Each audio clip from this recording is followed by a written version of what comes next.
Hi, chess masters. Coach Sipho here, and today we are going to learn the difference between the process of comparison and the process of elimination. Based on the messages I received, it is quite clear that most chess players still don't know the difference between these two processes. So, today, by the end of this lesson, you will clearly understand the difference between these two processes: elimination, when to use the process of elimination, and when to use the process of comparison. So without any more delays, let's dive into it. Okay, just before we explain the difference between these two processes, let's give a shout out to the GOAT of chess, Magnus Carlsen. He finally won the FIDE World Championship. Kinda like the GOAT of football, Messi. Messi won the World Cup towards the end of his career. Magnus Carlsen, the GOAT of chess, did the same thing. Carlsen won the FIDE World Championship towards the end of his career. Before he won all other major trophies, this was the only one he had to win in order to be the certified GOAT of chess. And also a shout out to Prague. Prague really did well. He eliminated some of the very strong chess players like Hikaru Nakamura, like Fabi, like Arjun. Like, he eliminated so many strong players. So India guys really has a talent when it comes to chess. Give India like 5 years, India will dominate chess the same way Russia during the times of Spassky, Karpov used to dominate chess. So India guys, watch out for India. They have a great talent. Shout out to Prague. Okay, and one more thing, I know there might be Ronaldo fans who will say, no, Ronaldo is better than Messi, Ronaldo is the GOAT. Okay, let's agree to disagree, guys. I personally think Messi is the GOAT of football, but please let us know on the comment section if there are also players who think Ronaldo is the GOAT. Now, let's dive into the process of elimination and the process of comparison. What is the difference? Which one to use and when? Okay, these two processes are both important, but then they play different roles. Okay, let's start with the process of elimination. Let's start with the process of elimination. We use the process of elimination when we are faced with a position where we have several options. Let's say we have 10 candidate moves or 5 candidate moves. Of course, you won't be able to calculate all these moves at once, okay? And remember, when we play chess, we usually play on time. So you need to be decisive when it comes to choosing which one is the best move. But thanks to the process of elimination and the process of comparison. Now let's start with the process of elimination. The process of elimination is the process of getting rid of obviously bad moves so that you will be left with few promising options. Let's say out of all these 10 options, 7 of them are obviously bad. They are just losing a piece and there is no compensation for losing a piece. Then we'll eliminate all of them until we are left with these 3 promising moves. Now, when we are left with the 3 promising moves, we are going to compare them so that we can choose the one that has more positives and less negatives. Does it make sense? Let's go to the positions so that I can clearly explain what I'm talking about. In this position, when we are looking for candidate moves, we first look at forcing moves. If all our forcing moves don't work, then we make normal moves, such as improving our pieces, okay? Maybe putting a rook on an open file. It is not attacking anything, but we know rooks are good on open files. Open diagonals for our bishops, put the knight on an outpost, okay? That's what you do if all forcing moves don't work. But let's look at these forcing moves. Here we have rook to b4. It's a forcing move because it attacks the queen. We have queen takes c2.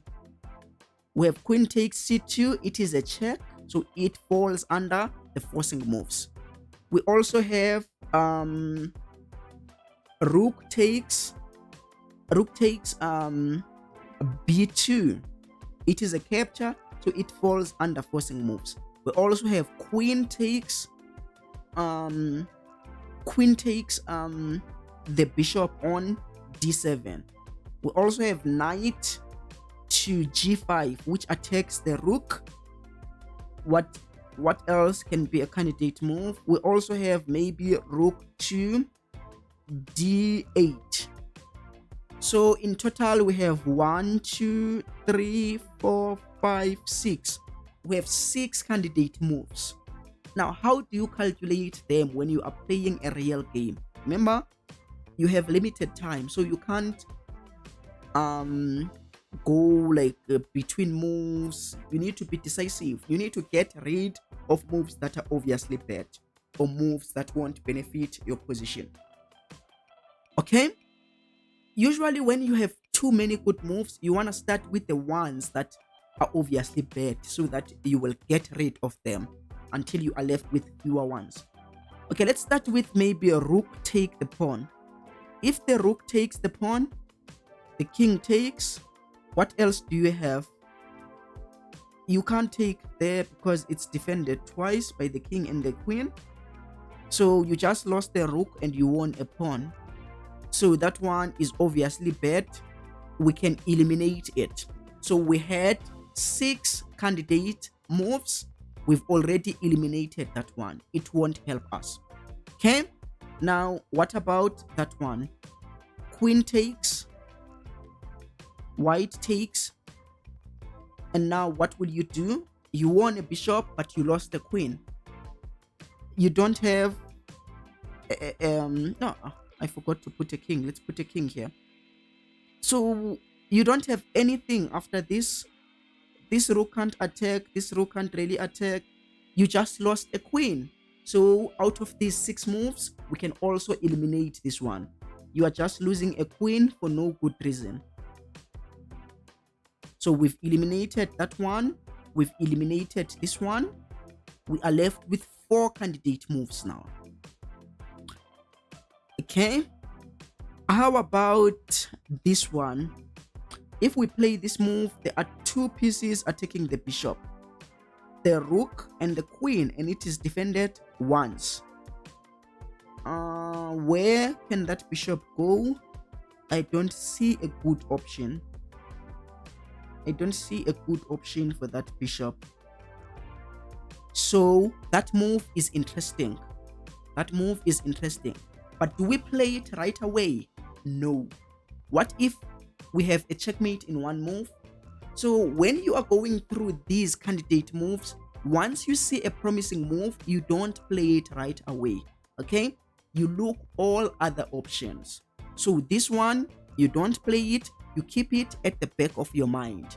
You are going to compare it with other promising moves. That's where we will use the process of comparison. Okay, that move is promising. How about this one? This one is attacking the rook and the pawn. Okay, if white takes our rook, we are going to take the rook also. This one is not obviously bad, and it is also promising. So we are going to keep it also. So we have this promising move, we have this promising move. These 2, we are going to compare them at the end. We don't play them right away. Now we've eliminated this one is bad. We've eliminated this one is bad. This one is promising. This one is promising. So we analyzed 4 moves in total. We are now left with 2 moves. How about taking that pawn? If we take the pawn, then we are going to lose the queen. When we regain the queen, white takes. So we just lost the rook there. There is nothing. we just lost the rook, and white is going to win here. There is nothing else that black can do here. And on top of that, white is a rook ahead. White is a rook ahead. So we can also eliminate that move.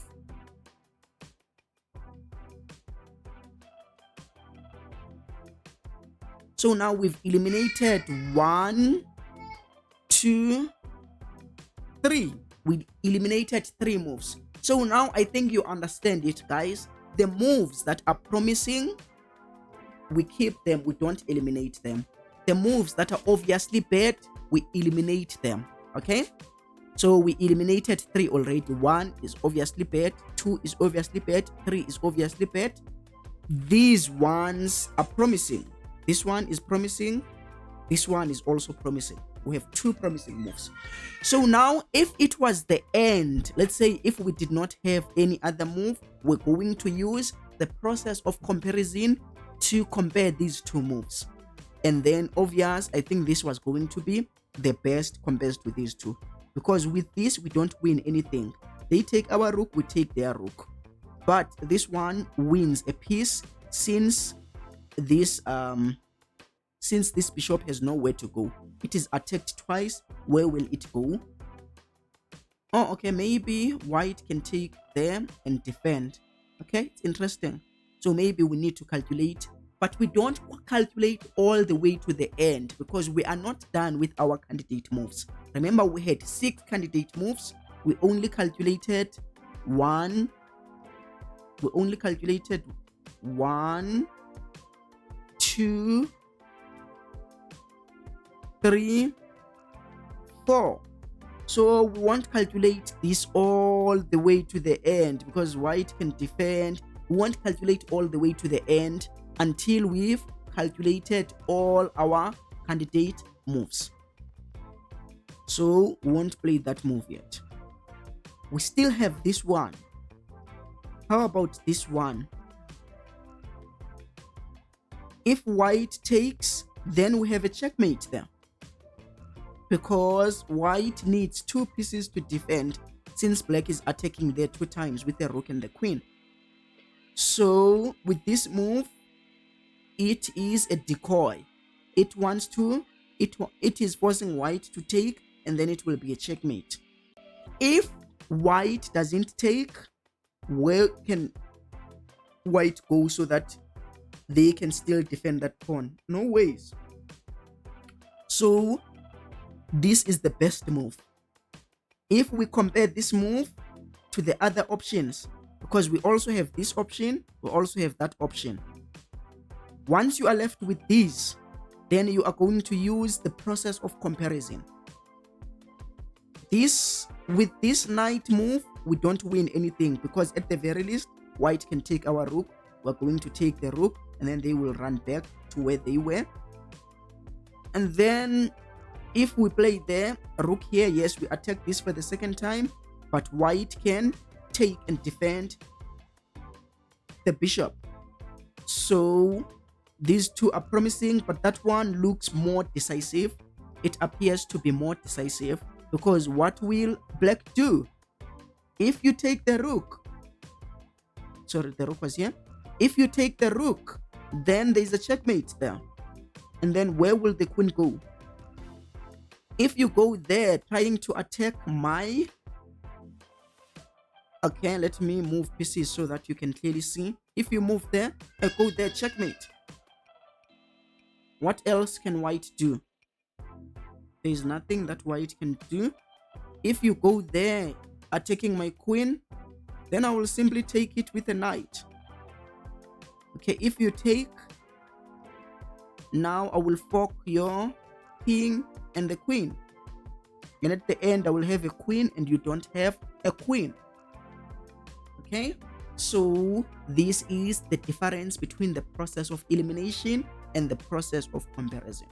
When you have many moves, you can't calculate all of them. You need to... What do I mean when I say you can't calculate all of them? I mean you can't calculate all of them to the end. Okay, You only calculate first few moves. Let's say you calculate the first one, the first candidate move. You won't calculate everything. I go there, my opponent goes there, I go there, I go there, I go there. What if on your other candidate move, you actually have a mate in one? So you see, you would have wasted time with one candidate move when you had a checkmate in one on another candidate move. So you just scan all your candidate moves, okay? You just scan them, first few moves. Is it promising or not? If it is promising, you keep it. You are going to compare it later on. But if it is completely bad, if it is obviously bad, then you eliminate it. Then at the end, you will have few promising moves. That's when you use the process of comparison. I hope everyone understands now the difference between these two processes. They are very, very important. If you have any other questions related to chess or anything, let me know, guys, via my email address or my WhatsApp. I think they are there, like on my channel. Just let me know whatever you want me to cover, or you can even let me know on the comment section. I made a commitment to reply to all comments, so I will do that. And please don't forget to support the channel, guys. I'm chasing that 400 subscribers, so please help our channel grow by smashing that subscribe button, hit the notification bell so that you will always be notified whenever we upload a video. Okay, until next week, peace.